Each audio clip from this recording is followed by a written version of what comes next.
오늘 함께 나눌 말씀의 제목은 견고한 인내입니다. 제가 하도 여러 번 반복해서 혹시라도 기억하실런지 모르겠지만 이런 거 있었죠. 소, 중, 회, 신, 칭, 수, 성, 견, 영에서 오늘 이게 9글자였거든요. 8번째 글자 견인까지 왔습니다. 그래서 지금 계속해서 구원의 서정이라고 하는 우리 구원에 대해 성경이 무엇이라고 이야기하고 있는지, 우리가 받은 구원이 정말 인간 내가 아닌 하늘의 하나님께서 이루신 구원이라고 한다면 어떤 일들이 그에게 일어나는지, 그게 만약에 나의 것이라고 한다면 나에게 그런 일들이 어떻게 일어났었는지를 점검해보는 기회로 삼자라고 제가 말씀을 드렸고요. 그래서 처음으로 시작한 것이 소명이라고 하는 하나님의 부르심에 대한 것이었습니다. 거룩하신 하나님 아버지께서 사랑으로 그 택한 자들을 부르시는 것을 소명이라고 말씀드렸고요. 그 다음에 이야기했던 것이 중생이라고 하는 거듭남에 대한 이야기를 드렸죠. 하나님이 성령에 의해 말씀이신 예수의 복음으로 우리를 태어나게 하시는 것, 이것이 중생이요 거듭남이라고 말씀드렸습니다. 그래서 중생한 자는 입맛이 바뀐다라고 말씀드렸죠. 세상 사람들은 뭘 좋아해요? 사람들의 칭찬, 경제적인 여유, 육체의 건강, 나의 자랑, 이런 것들을 아주 맛있게 먹는 입맛이 있다라고 한다면 정말로 다시 태어난 자는 뭐에 대한 입맛이 있는 거예요? 우리의 살과 우리의 피가 되시는, 우리의 참된 양식과 참된 음료가 되시는 예수 그리스도에 대한 입맛이 생긴다라고 말씀드렸습니다. 그것이 없이 내가 거듭났다라고 얘기하지 마세요. 솔직하게 나는 예수가 별로 맛있지 않은데요 라고 한다면 그냥 솔직하게 내가 아직 구원받지 못했나 보군요. 교회는 오래 다녔지만 내가 구원받은 것 같지는 않네요 라는 생각을 하시면 정확합니다.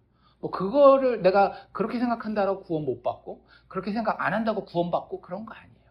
구원은 오직 하나님께만 달려있는데 그 구원받는 자에게는 어떤 입맛이 있다? 예수를 정말로 기뻐하는 입맛이 있다라고 하는 것을 우리가 생각해 보았습니다. 그 다음으로 우리가 생각해 봤던 것이 회심이었죠. 회심은 예수 복음을 통해서, 이거는 누가 하는 부분이 있었어요? 내가 하는 부분이 있었습니다. 그래서 예수 복음을 통해서 내가 의식적으로, 의지적으로 하나님을 향해 마음을 변화하고 돌이키는 것이 회심이요 회개라고 말씀을 드렸습니다. 그렇게 회심한 사람은, 회개한 사람은 드디어 뭘 가지게 돼요? 신앙, 믿음을 가지게 된다라고 말씀을 드렸죠. 예수 안에 드러난 하나님의 존재와 그분의 구원의 사역을 전적으로 신뢰하고 사랑하게 되는 것, 그것이 바로 신앙이라고 말씀드렸습니다. 그래서 신앙은 그냥 덮어놓고 믿으면 된다 안 된다? 안 돼요. 3가지가 있어야 된다라고 그랬죠. 지식, 내용이 있어야 된다라고 말씀드렸고, 체험, 여기서 체험하는 건 막 신비체험 이런 거 아니라고 말씀드렸어요. 내가 하나님의 말씀에 순종하여서 하나님 진짜 살아계시고 십자가의 그 예수가 지금도 나를 사랑하고 계시는 게 맞구나를 갖다가 내 일상생활을 살면서 순종함으로 그렇다라는 것을 알아가는 거예요. 그래서 체험이 필요하고요. 마지막 뭐가 필요하다라고 했습니까? 관계. 그런데 그 예수가 나에게 큰형님이고 그 예수를 보내주신 하나님이 나의 아버지이심을 깨닫게 되는 것이 관계로서의 믿음이라고 말씀을 드렸습니다. 그래서 그렇게 신앙, 믿음의 내용을, 믿음의 체험을, 믿음의 관계를 갖게 되었을 때 하나님이 우리를 의롭다라고 칭해 주시는데 이걸 뭐라고 불러요? 칭의라고 부른다라고 말씀드렸죠. 그래서 그 칭의는 하나님이 예수 그리스도의 대속을 통한 의를 죄인의 것으로 여겨주시는 거예요. 내가 의롭게 되어서 의로운 걸 막 한 거를 칭의라고 얘기를 하는 게 아니라 그냥 예수의 의를 나의 것으로 여겨주시는 것. 그래서 너는 이제 죄 없다라고 여겨주시는 것을 칭의라고 말씀드렸습니다. 그러면 그 칭의와 함께 따라오는 것이 뭐였는가 하면 수양이라고 하는 양자 삼아주시는 거였어요. 성령이 성도 안에서 하나님의 아버지 되심을 확증하고 확인해 주시는 거예요. 너 하나님의 아들이잖아 라고 우리에게 부드럽지만 강하게 말씀해 주시는 것. 이것이 바로 수양의 역사라고 하는 말씀을 우리가 드렸고, 지난주에 우리가 배운 것, 그렇게 하나님 앞에 의롭다 여기심을 받고 아들로서 입양되게 되면 우리는 어떻게 될 수밖에 없어요? 성화될 수밖에 없다. 거룩하게 될 수밖에 없다. 우리가 더 이상 세상과는 똑같을 수 있다 없다? 없어요. 거룩하다라는 것 뜻 자체가 무슨 뜻이라고 그랬어요? 뭐 도덕적으로 막 이렇게 교회 나와서 쫙 재고 있고 이거 거룩한 거 아니라고 말씀드렸어요. 거룩한 것은 구별되다. 세상과 다르다라는 이야기예요. 왜 달라요? 우리 골로새서 3장 17절. 또 무엇을 하든지 말에나 일에나 다 주 예수의 이름으로 하고 그를 힘입어 하나님 아버지께 감사하라. 성화라고 하는 것은 이걸 그냥 살아가는 거예요. 내가 사는 게 아니라 누가 사는 거예요? 이제는 내 안에 예수께서 사시는 거예요. 내가 말을 해도 일을 해도 예수가 내 안에 사시도록 어떻게 해서든지 순종해 보려고 하고 어떻게 해서든지 노력해 보려고 하고 어떻게 해서든지 결단해 보려고 하는 거. 그건 율법적인 게 아닌 겁니다. 왜? 내 안에 예수가 계시는데 예수는 나에게 말하시거든요. 그 말하시는 거에 반응하는 거예요. 사람도 누가 길 지나가다가 모르는 사람이라도 내 이름을 부르면 어떻게 해요? 뒤돌아보잖아요. 똑같은 거예요. 내 안에 진짜 예수가 살고 계시면 개똥아 부르면 뒤돌아봐야죠. 내 말에 내 일에 항상 하나님을 따라가는 것이 그게 성화라고 하는 겁니다. 도덕적인 뭐 이런 것들 이런 거 얘기하는 거 아니에요. 전적으로 영적인 세상과 구별되는 과정. 왜? 세상은 예수를 모시고 살고 있지 않고 우리는 거룩하여서 예수를 모시고 살고 있기 때문에 그 예수가 조금씩 내 삶에 드러나는 것을 성화, 거룩해짐의 과정이라고 이야기를 합니다. 예수 안에서 드러나는 하나님이 내 안에서, 내 삶에서 점점 더 닮아져 가는 것. 이것이 바로 성화입니다. 오늘 이제 뭐 할 차례라고요? 그래서 견인에 대해서 할 차례입니다. 제가 뭐 농담처럼 계속 말씀드리지만 차 뒤에 이렇게 끌고 가는 거, 그 견인이 아니라고 말씀드렸어요. 이거는 견디다, 인내하다 이런 한자를 합쳐놓은 겁니다. 그러니까 견디고 인내하는 거예요. 근데 어느 정도로 견디는가 하면 참 견고해서 끝까지 잘 견디는 거. 이걸 성도의 견인이라고 이야기를 합니다. 성도의 견인은 하나님이 하시는 겁니까? 우리가 하는 겁니까? 무조건 구원은 처음부터 끝까지 다 하나님이 하시는 거예요. 주권적인 하나님의 역사이십니다. 그런데 우리가 할 수 있는 게 몇 가지는 있다 그랬죠. 그 중에 하나가 회심이었고 또 하나가 믿음, 신앙이었고 그리고 지난주에 얘기했던 성화도 우리가 참여할 부분이 있다라고 말씀드렸는데 오늘 말씀드리는 견인도 우리가 참석할 여지가 있어요. 어떻게 우리가 하나님의 주권적인 성도의 견인의 사역에 동참할 수 있는가 하면 성도는 그 이끄시고 지키시는 하나님을 신뢰함으로써 내 삶의 순간순간 결단함으로 이 성화를 넘어서 견인의 과정에 동참할 수 있다라고 하는 겁니다. 그래서 견인을 간단하게 제가 정의 드린다라고 한다면 성경적인 정의는 무엇인가 하면 성도가 자기 노력이나 뭐 이런 거 말고 성도가 하나님의 지키심을 인해, 이게 포인트입니다. 누구의 지키심을 인해? 하나님의 지키심을 인해. 성도가 하나님의 지키심을 인해서 구원에서 떨어져 나가지 않고 견디게 되는 것, 이것을 성도의 견인이다라고 이야기한다라고 하는 겁니다. 그래서 많은 분들이 교회를 다니면서 이런 질문을 해요. 예를 들자면 교회를 어려서부터 다니신 분들은 뭐 유초등부도 다니셨을 거고요. 그렇죠? 중고등부 있었을 것이고 뭐 대학 청년부 이런 거 있었을 거 아니에요. 그러면 이런 생각 안 해보셨어요? 저희 때도 좀 그런 좀 뭐라 그래야 될까 질문이 있었어요. 뭐냐면 이제 저희 가련교회 다녔잖아요. 그렇죠? 가련교회 중고등부에서 진짜 저희 이 동기들이 정말 믿음이 참 이뻤어요. 물론 다른 동기들은 또 우리 동기들이 믿음이 좋았다라고 얘기하는지 모르겠지만 결론적으로는 저희 동기에서 신학교를 간 사람이 한 3명 정도 나왔으니까 뭐 참 예수를 열심히 믿으려고 했었던 그런 동기들이었어요. 결과론적으로는 이제 나중에 이제 목회자도 되고 선교사도 되고 그런 분들도 있는데 중간에 이제 이런 과정들이 있었던 거죠. 한국에서 고등학생들에게 제일 중요한 건 뭐예요? 수능 보는 거잖아요. 저희 때는 수능도 아니고 뭐였어요? 학력고사였습니다. 학력고사. 저희가 학력고사 마지막 세대거든요. 학력고사 시험을 본다면 어떻게 해요?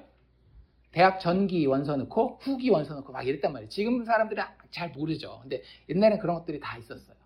전기 후기 다 넣고 결과 발표될 때가 되면 뭐 한 2월 초중순 정도 됩니다. 근데 그러면 이제 그때부터 이제 우리는 이제 연초 연말이면 교회는 뭐가 돼요? 교회 학교에서 한 계단씩 올라가잖아요. 6학년 애들은 초등학교 이제 아직 졸업은 안 했지만 교회에서는 1월 달에 어디로 가는가 하면 중고등부로 가고요. 중학교 3학년 애들은 1월 달이 되면 아직 졸업식 안 했지만 고등부로 가는 거예요. 그럼 당연히 고등학교 3학년 애들은 어떻게 돼야 돼요? 1학년이 되면 1월 달이 되면 이제 청년부 혹은 뭐 그때 뭐 대학부가 있다라고 한다면 큰 교회 같으면 대학부로 가야 되겠죠. 근데 참 신기한 건 뭐냐면 일단 한 2월 달까지는 애들이 나왔다 말았다 하면서 간을 봅니다. 그리고 마지막 결과가 발표되어서 만약에 대학에 떨어졌다. 그럼 어떻게 될까요? 안 보여요. 이 참 신기하죠? 청년회에 2월, 3월 이후부터 청년회 활동을 계속하는 친구들은 누구냐 하면 다 대학 붙은 애들이에요. 야, 참 신기해요. 이제 그런 생각을 이제 해보는 거예요. 그런 친구들 중에 이제 뭐 5월달, 6월달 재수학원 다니면서 다시 오는 친구들도 있지만 나중에 결국에 교회 안 나오는 친구들, 진짜 나중에 진짜 오래돼서 소식 들었는데 그냥 신앙생활 안 한다더라 이런 친구들이 있단 말이에요.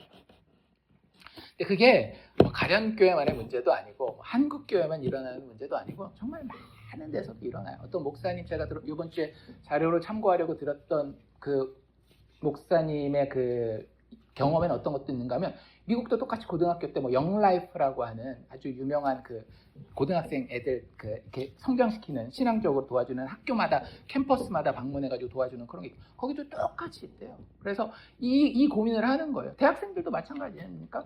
대학 때 막 그렇게 막 뭐 이 소그룹 리더도 하고 막 이렇게 헌신했는데 나중에 뭐 5년 10년 지금 교회도 안 가고 있어. 뭐 잘 모르겠어. 뭐 이런 사람들이 있단 말이에요. 그래서 정말 많은 사람이 하는 질문이 바로 이겁니다. 이겁니다. 진짜 믿는 자가 그 믿음을 잃어버릴 수 있습니까? 없습니까? 물어봅시다. 예수를 정말로 믿게 된 사람이 그 믿음을 다시 잃어버릴 수 있습니까? 없습니까? 예, 성경의 답은 없다입니다. 가짜 믿음 말고 우리는 진짜 믿음에 대해서 이야기를 하는 겁니다. 교회만 왔다 갔다 하고 세상 사람들한테 좀 착하게 보이고 이런 거 말고 그냥 진짜 예수를 인격으로 만난 거예요. 십자가의 예수가 사도 바울에게 만나줬던 것처럼 정말로 보이지 않는 분이지만 나는 정말 만났어요. 이런 믿음이 있는 자들은요, 그 믿음을 잃어버릴 수가 없습니다. 이건 제가 억지로 짜내서 만들려는 것이 아니라 우리 아까 6장 39절 읽었죠. 요한복음 6장 39절. 다시 한번 읽어봅시다. 6장 39절 시작. 나를 보내신 이의 뜻은 내게 주신 자 중에 내가 하나도 잃어버리지 아니하고 마지막 날에 다시 살리는 이것이니라. 이거 지금 요한복음 6장 39절 누가 하시는 말씀이에요? 예수님이 하시는 말씀이에요. 하나님이신 예수님이 하시는 말씀인데 나를 보내신 이는 누구예요? 하나님 아버지가 예수님을 보내셨으니까 하나님 아버지를 얘기를 하는 거죠. 나를 보내신 이의 뜻은 내게 주신 자 중에, 누구에게 주신 자 중에? 예수님께 주신 자 중에 내가, 예수님이 하나라도 잃어버린다 안 잃어버린다? 안 잃어버린다라는 거예요. 잃어버리지 아니하고 마지막 날에는 다 다시 살리는 그것이 아버지의 뜻이고 나는 그 아버지의 뜻에 십자가에 죽기까지 순종한다라고 이야기하고 계신다라고 하는 거예요. 성경이 이야기하고 있습니다. 정말 믿음의 사람이 그 믿음을 잃어버릴 수 있는가? 성경은 정확하게 이렇게 얘기를 합니다. 내가 아버지께 받은 자, 그 믿음이 절대 떨어지지 아니할 것이다 라고 이야기를 하는 거예요. 그래서 이걸 이제 기독교 역사가 벌써 한 2000년 됐잖아요. 이 2000년 역사 가운데에 이렇게 신앙 고백을 이렇게 잘 모아놓은 그 좋은 글들이 있어요. 그 중에 하나가 우리가 사도신경이잖아요. 신앙 고백을 잘 모아놓은 거. 그거 말고 또 이제 현대 교회에서 많이 사용하는 아주 정말로 한 5년 동안 수백 명의 목사님들이 모여가지고 우리가 성경적으로 어떻게 하면 신앙 고백할 수 있을까 해가지고 고민해서 만든 걸 우리가 웨스트민스터 신앙 고백이라고 얘기를 하거든요. 그 웨스트민스터 신앙 고백의 17장에 가면 이 성도의 견인에 대한 이야기를 하고 있습니다. 뭐라고 이야기하는지 한번 잘 들어보십시오. 하나님께서 자기의 사랑하시는 자 안에서 용납하고, 여기서 자기의 사랑하는 자는 예수님을 얘기를 하는 겁니다. 그러니까 예수님 안에서 용납하시고 효과적으로 부르시고, 이거 뭐였어요? 소명 부르시고 또 성령으로 거룩하게 하신 자들은, 이거 어떤 사람이에요? 믿는 사람들, 성도를 이야기를 하는 거예요. 하나님께서 예수 안에서 용납하시고 효과적으로 부르시고 성령으로 거룩하게 하신 자들은 은혜의 상태로부터 전적으로 혹은 최종적으로 떨어져 나갈 수 없고, 아주 분명합니다. 잠깐 이런 거 말고 전적으로 혹은 최종적으로 떨어져 나갈 수 없고, 다만 오히려 끝까지 그 가운데에 확실히 인내하며 영원한 구원을 받게 될 것입니다. 이게 정말로 기도하고 말씀을 연구하고 하는 수백 명의 목사님들이 5년 동안 기도하고 같이 머리를 맞대고 하나님의 음성을 들어가면서 내린 결론이라고 하는 거예요. 성도가 그 구원을 잃어버릴 수 있습니까? 아니요. 그럴 수 없습니다. 하나님께서는 성도로 하여금 마지막까지 견디고 인내하게 하십니다. 하나님께서는 자신의 사랑하는 자 예수 안에서 용납하시고 효과적으로 부르시고 성령으로 거룩하게 하신 자들은 은혜의 상태로부터 전적으로 혹은 최종적으로 떨어져 나갈 수 없고, 다만 끝까지 그 가운데 확실히 인내하여 영원한 구원을 받게 하도록 보호하실 것입니다. 이게 믿음의 선배들의 고백이었다라고 하는 거예요. 어떻습니까? 여러분들 믿음에 대해서 그런 확신이 있으세요? 이런 확신 말고, 나는 교회 오래 다녔으니까 그래도 하나님이 구원해 주시겠지. 내가 그래도 입술로는 예수 믿는다라고 이야기를 하는데 하나님 구원해 주시겠지. 이런 확신 말고, 정말로 내가 예수를 만났기 때문에 그 예수의 십자가가 나의 것이 되었기 때문에 정말로 자격 없는 자이지만 성령께서 내 마음을 감동하셔서 내가 그 예수 바라보고 정말로 당신이 나의 유일한 구원자요 나의 유일한 주인입니다라고 고백하였을 때에 그 구원이 나의 것이 되었고, 그렇게 구원하신 예수는 자기가 약속하신 대로 내가 아버지께 받은 자들은 하나도 잃어버리지 않겠다라고 하는 이 말씀의 근거에서 나는 견디겠구나, 나는 분명히 구원받겠구나 라고 고백하시는 믿음이 있냐라고 하는 거죠. 그 확신이 있느냐라고 하는 거죠. 내가 11조도 못하고 내가 주일 예배도 때로는 빠지고 말씀도 보지 못하고 기도도 못하는 날이 있다 할지라도 그것이 나를 구원하는 것이 아니라 누가 나를 구원하는 거예요?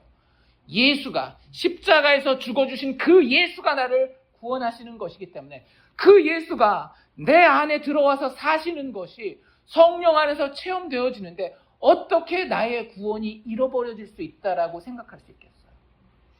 내가 심지어는 죄의 자리에 있을 때에도 그 죄를 덮어주시는 십자가에서 죽어주신 예수의 구속의 능력이 내 마음을 단단하게 붙들어서 나를 견디고 인내하게 하신다라고 하는 거예요. 언제까지? 끝까지. 영원토록. 그래서 존 맥아더라고 하는 목사님은 이렇게 얘기를 해요. 만약에 내가 구원을 잃어버릴 수 있다면 나는 그것을 잃어버리게 될 것이다. 이건 누구에게나 다 적용되는 말입니다.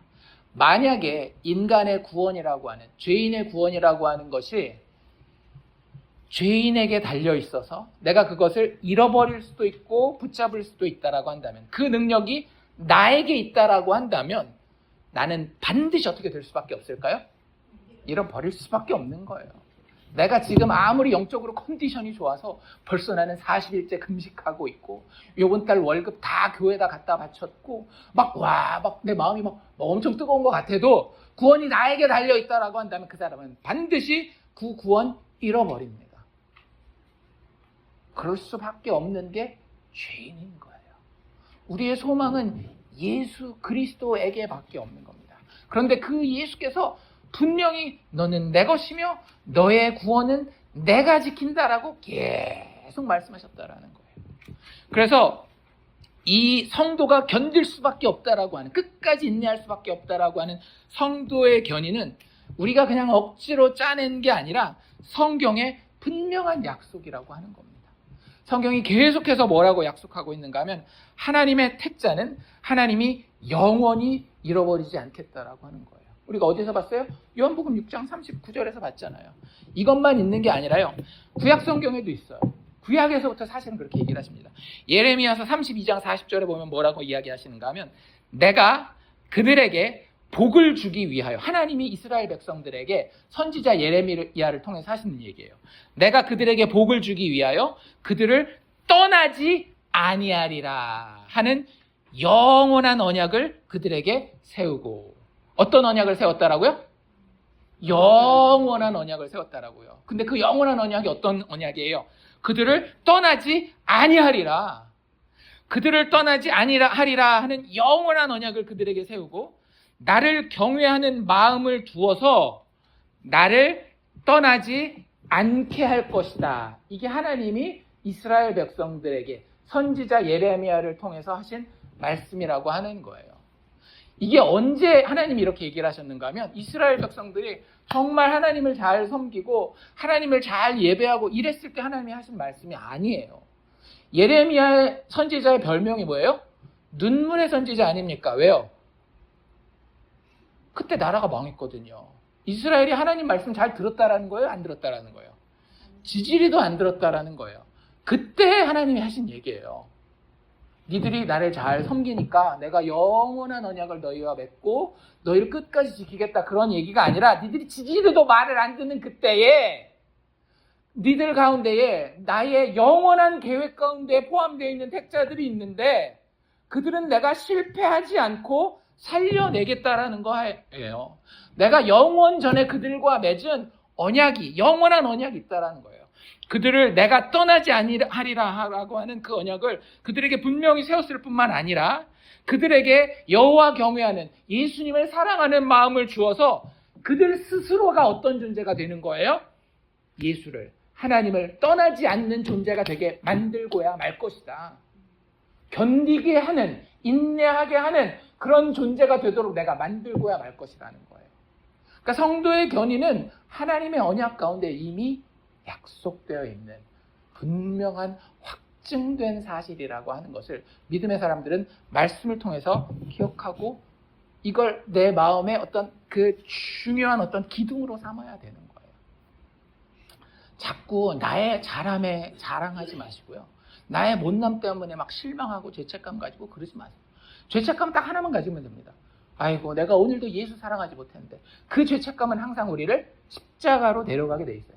그게 아닌 다른 죄책감은요, 늘 어떻게 만드는가 하면 기회만 주어져 봐라, 내가 열심히 해가지고 하나님 앞에 자랑하고 사람들한테 자랑해야지, 이쪽으로 가게 돼 있어요. 근데 그러지 않아요. 진짜 하나님이 우리에게 주시는 그 마음의 슬픔, 마음의 찔림은요, 십자가로 우리를 가게 만듭니다. 그리고 그 언약이 우리에게 있기 때문에 우리는 영원히 주님을 떠나지 않게 돼요.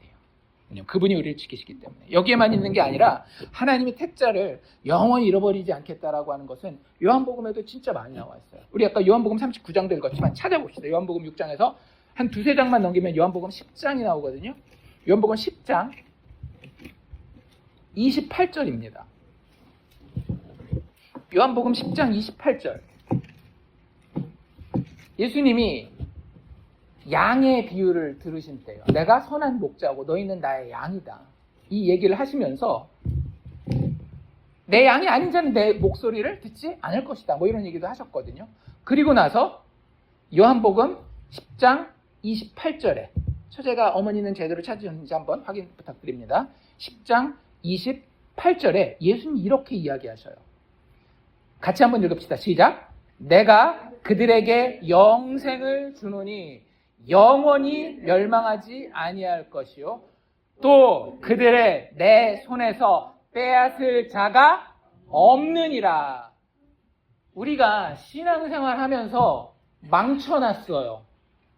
내가 1년 동안 교회도 못 가고 1년 동안 말씀도 못 보고 1년 동안 기도도 못했어요. 그러면 마귀가 우리를 예수님의 손에서 뺏어갈 수 있다 없다? 절대 없다라고 하는 거예요. 제 이야기는 그러니까 이제 예배도 빠지시고요. 말씀도 보지 마시고요. 이런 얘기를 하는 게 아니라 내가 약하기 때문에 우리 얼마든지 그런 길을, 어두운 길을 걸어갈 수 있잖아요.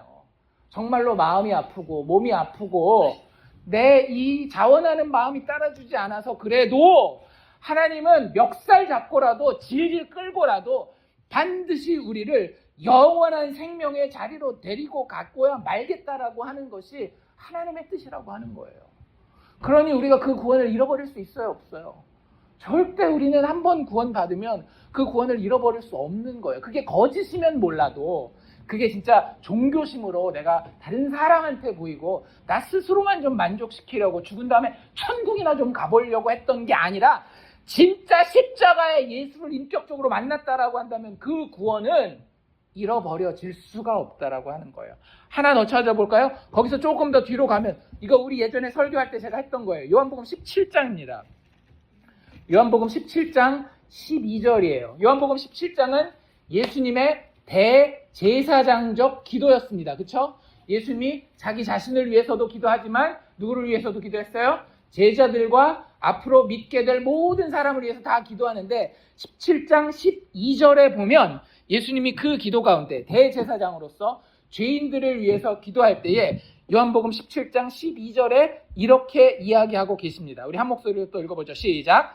내가 그들과 함께 있을 때에 내게 주신 아버지의 이름으로 그들을 보전하고 지키었나이다. 그 중에 하나도 멸망하지 않고 다만 멸망의 자식뿐이오니 이는 성경을 응하게 하려 함이니이다. 기억나세요? 이거 저랑 했었죠. 요한복음 17장의 배경은 무엇인가 하면 예수님의 최후의 만찬 다락방 강화라고 말씀드렸고 그 자리에서 예수님이 제자들의 발을 씻겨줬을 뿐만 아니라 떡과 잔을 나눠주시는데 그 잔을 누구도 받았어요? 가룟 유다도 받았단 말이에요. 그 가룟 유다가 나갔어요. 나머지 11명의 제자를 데리고 여러 가지 가르침을 더 주시고 이렇게 같이 기도하실 때에 이렇게 기도하시는 거예요. 아버지께서 나에게 주신 그 이름으로 내가 그들을 보전하고 지켰는데 그 중에 하나라도 멸망한다 안 한다? 절대 예수님이 아버지께 받아서 내가 사랑하기로 작정한 그 사람들은 멸망하지 않는다라는 거예요. 멸망하는 자는 오직 누구예요? 다만 멸망의 자식뿐이오니. 누구 얘기하는 거죠? 가룟 유다 얘기하는 거였어요. 어쨌든 성경이 계속해서 이야기하고 있는 거예요. 하나님의 택자는 하나님이 영원히 잃어버리지 않는다라고 성경이 계속 이야기하고 있습니다. 그래서 우리가 성도의 견인에 대해서 이야기하는 거예요. 우리의 잘남 때문이 아니라 하나님의 약속의 말씀 때문에. 또 성경은 이 견인에 대해서 뭐라고 이야기하고 있는가 하면 한 번 시작된 구원은 반드시 완성될 수밖에 없다라고 이야기를 하고 있어요. 빌립보서 1장 6절, 우리 사모가 정말 좋아하는 말씀이거든요. 빌립보서 1장 6절에 이런 말씀이 나와 있습니다. 너희 안에 착한 일을 시작하시니가. 이 착한 일이 뭐예요? 하나님의 구원하시는 일을 이야기를 하는 겁니다. 아무 자격도 없는 죄인들에게 아들 예수를 죽기까지 보내주셔서 그들을 구원하시는 거 얼마나 착한 일이에요. 성경의 착한 일은 그거 얘기를 하는 겁니다. 그 어떤 다른 것도 착한 일이 될 수가 없어요. 우리가 이웃한테 도시락 좀 해다 주고 아플 때 병수 바래주고 이거 착한 일 아니에요. 예수만 하나님 앞에서 착한 일을 할 수 있는데 그 착한 일을 시작하신 이가 하나님께서 그리스도 예수의 날까지, 그리스도 예수의 날은 마지막 날을 이야기를 하는 겁니다. 그 착한 일을 시작하신 이가 마지막 날까지 이루실 줄을, 완성하실 줄을 우리는 확신하노라. 하나님이 구원의 일을 시작하였다. 그 사람이 성장하는 게, 영적으로 성장하는 게 좀 더뎌 보일 수는 있어요.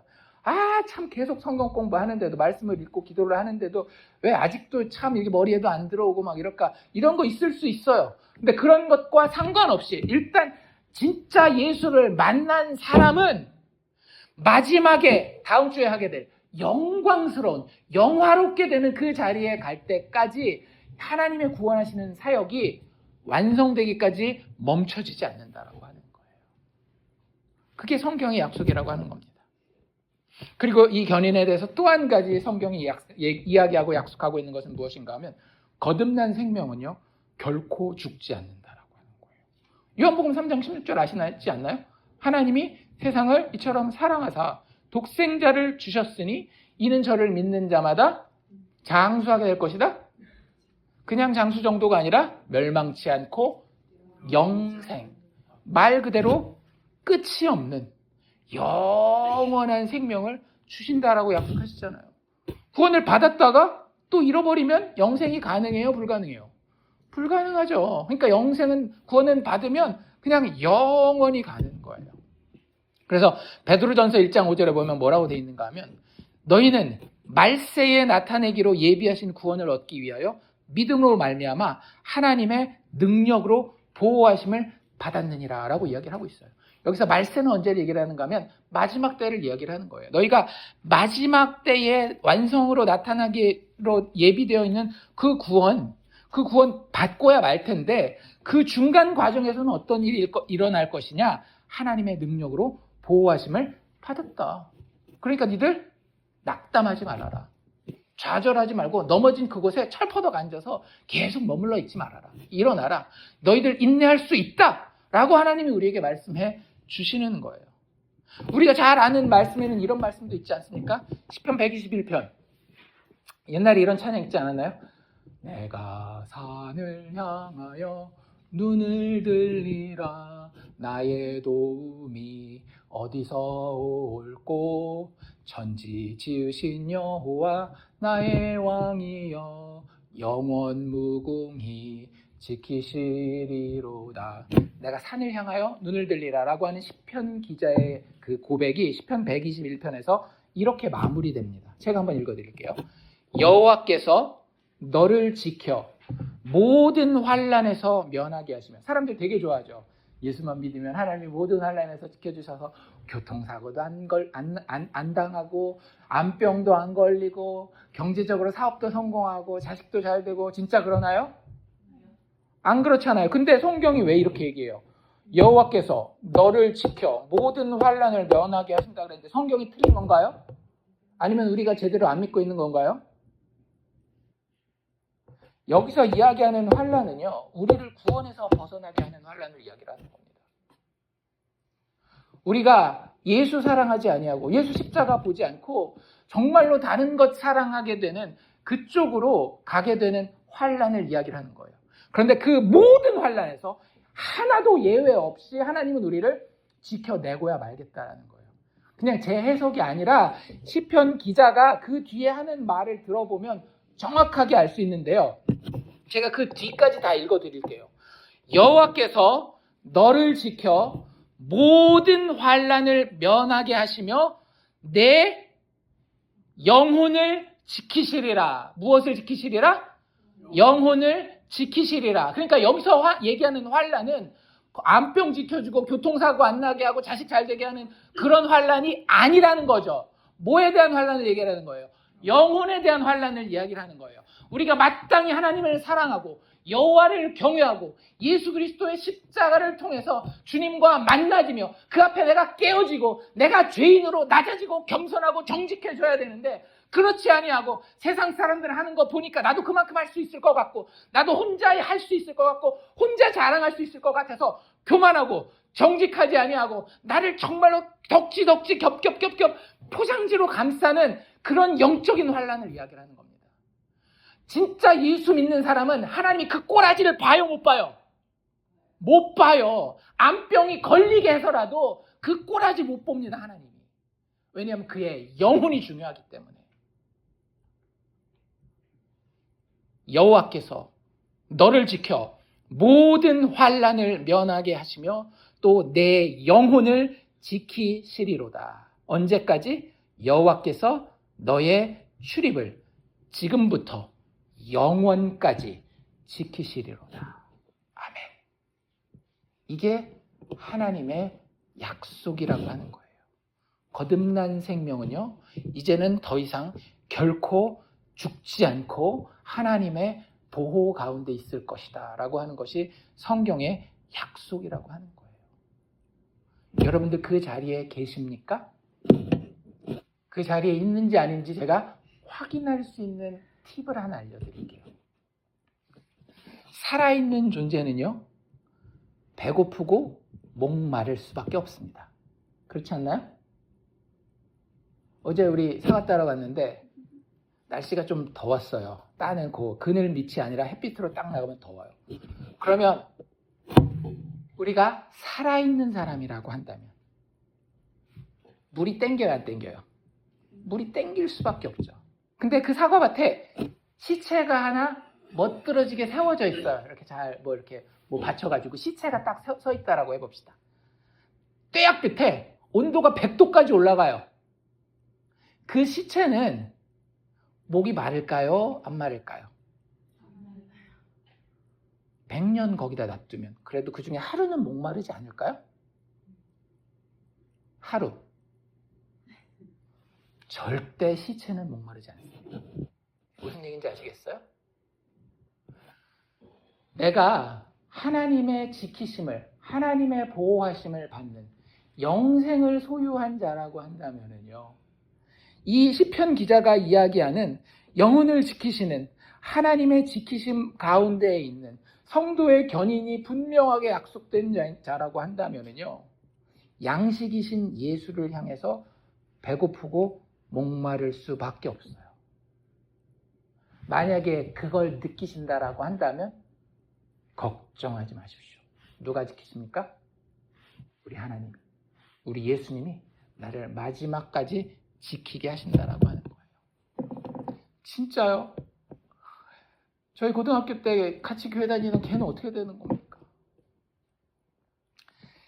성경에 아주 좋은 사례가 있거든요. 하나님 진짜 지키시는지 안 지키시는지, 그의 영혼을 마지막까지 견디고 인내하게 하시는지 아닌지를 아주 잘 보여주는 사례가 있는데, 그게 누구냐면 바로 베드로예요. 베드로 구원받은 것 같잖아요. 얼마나 멋있게 신앙 고백해요.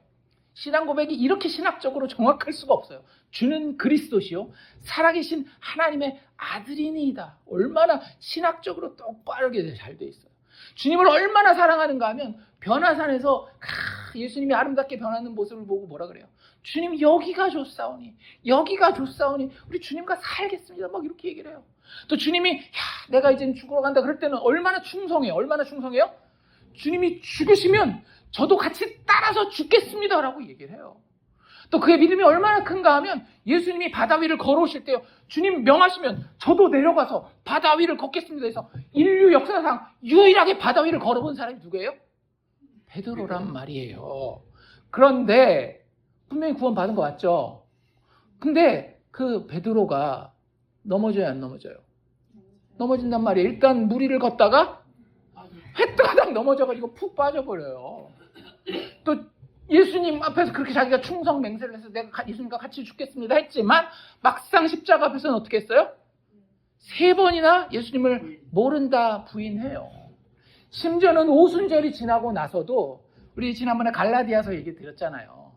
이방인들과 식사하다가 예루살렘 교회에서 유대인 그리스도인들이 온다 그러니까 모른 척하고 자기 밥 같이 안 먹은 것처럼 복음이 아니라 율법으로 돌아가는 그런 베드로의 어리석고 연약한 모습을 본다라고 하는 거예요.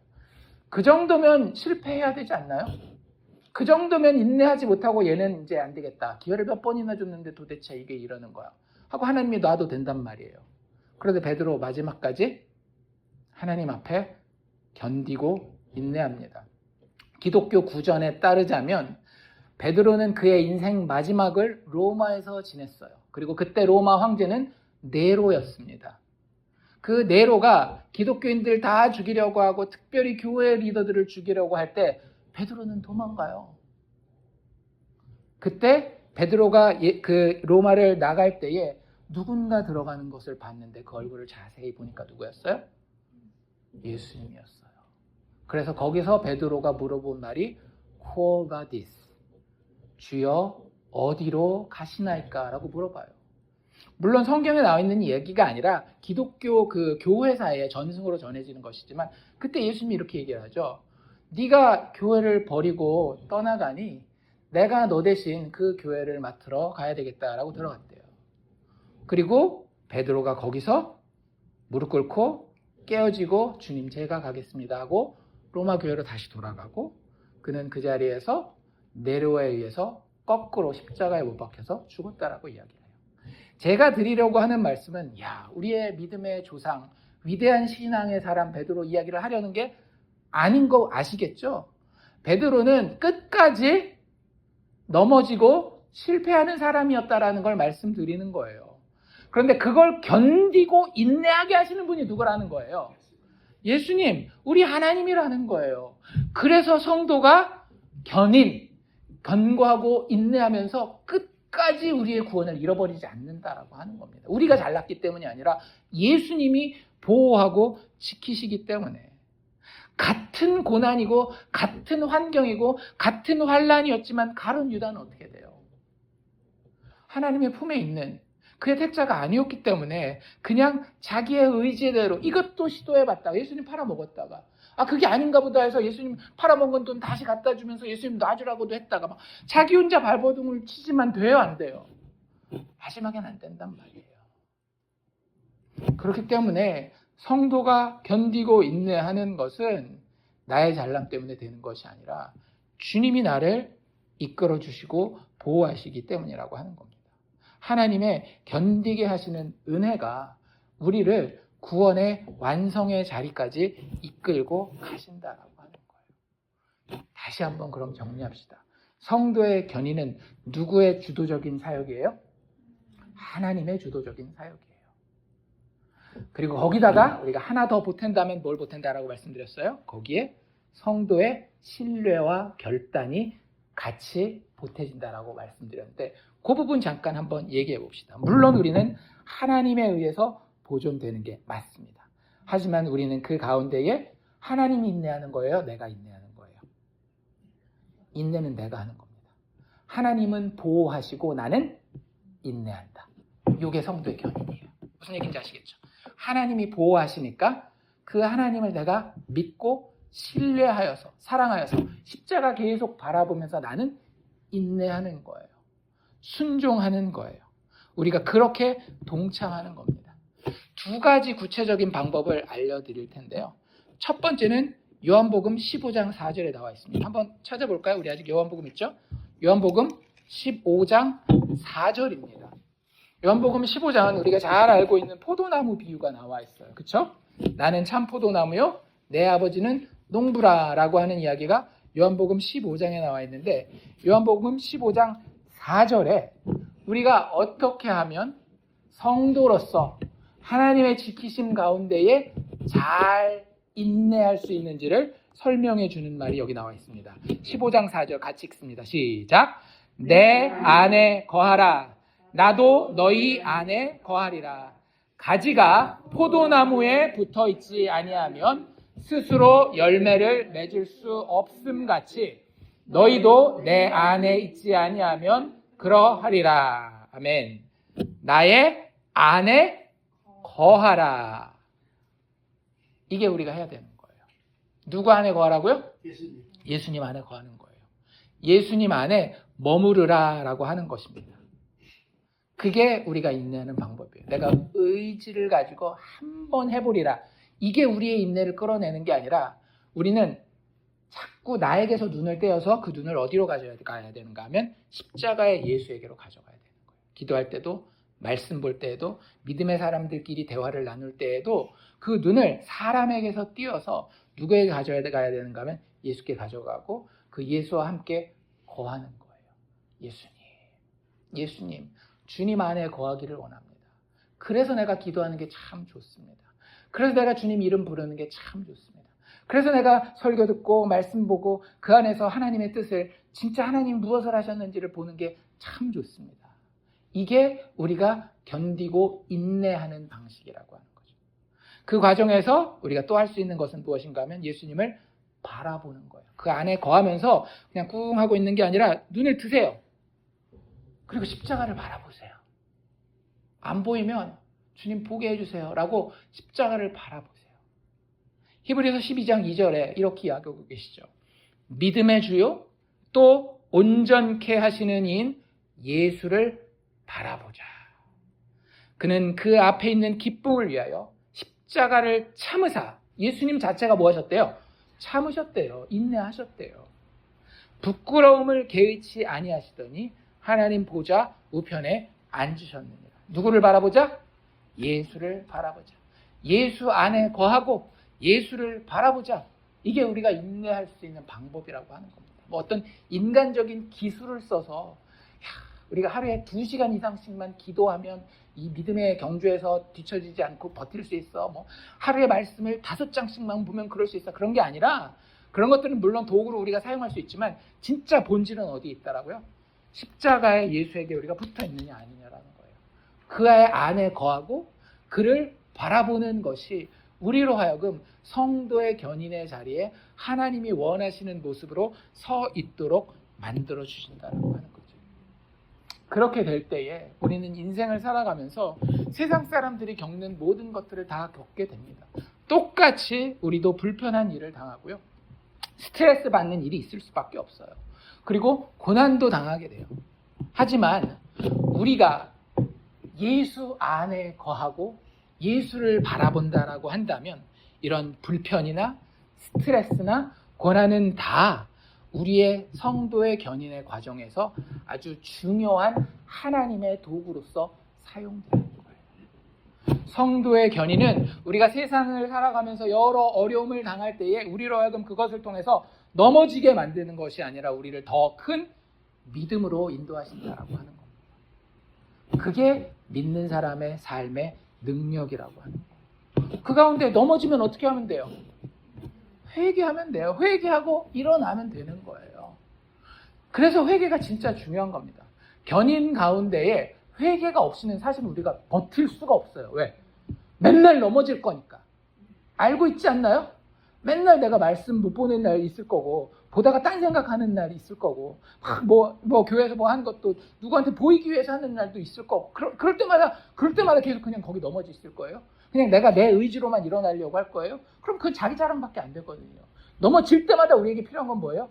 회개하는 거예요. 십자가 밑으로 다시 나아가, 십자가 밑에 나아가 내 짐을 풀었네. 주님을 찬송하면서 할렐루야, 할렐루야. 우리가 그 일들 가운데에 이 모든 성도의 견인의 과정을 겪어가는 줄로 믿습니다. 다시 한번 제가 말씀드리지만 성도의 견인은 우리에게 분명하게 확증되어 있는 사실이요 약속입니다. 사도 바울은 로마서 8장 37절로 39절에 이렇게 이야기해요. 그러나 이 모든 일에 우리를 사랑하시는 이로 말미암아 우리가 넉넉히 이기느니라. 내가 확신하노니 사망이나 생명이나 천사들이나 권세자들이나 현재일이나 장래일이나 능력이나 높음이나 깊음이나 다른 어떤 피조물이라도 우리를 우리 주 예수 그리스도 안에 있는 하나님의 사랑에서 끊을 수 없으리라. 이게 성도의 견인이 아니면 무엇이겠습니까?